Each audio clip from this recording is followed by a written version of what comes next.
বাবা সোহেল, হ্যাঁ বাদান। একটু দাঁড়াও, তোমার সাথে কিছু কথা ছিল। হ্যাঁ বাদান, বলেন। আচ্ছা বাবা, কথা পরেই কই, কিন্তু তুমি এই ভর সন্ধ্যাবেলায় কই রওনা দিলা বাবা? আব্বাজান, একটু পর মাগরিবের আজান দেবে, এই জন্য আগে থেকে আমি মসজিদ বলে এগিয়ে যেতেছি। আহ বাবা, তোর কথা শুনে বুকটা ভরে গেল। তুই কত খারাপ ছিলি, বন্ধু বান্ধবের সাথে আজে বাজে নেশা করতি। যাক, তোকে যে আল্লাহ এত ভালো বানাইছে, এজন্য আমি আল্লাহর কাছে শুকরিয়া আদায় করি, আলহামদুলিল্লাহ। আচ্ছা আব্বা, তুমি জানি কি জানি বলতে চাইলে, ওটা একটু বলো, নইলে আবার আজান দিয়ে দিবে, আমার মসজিদে যাওয়া লাগবে। ও আচ্ছা বাবা, ঠিক আছে। ওই যে তোর মার না খুব অসুস্থ, কয়েকটা টাকা লাগতো, একটু ওষুধ আনতাম। ও আচ্ছা আব্বা, দিতেছি।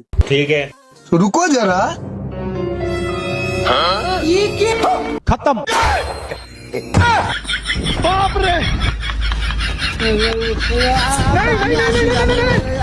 আসি। বন্ধুরা, কি বুঝলেন? পোশাক এবং লেবাস দেখে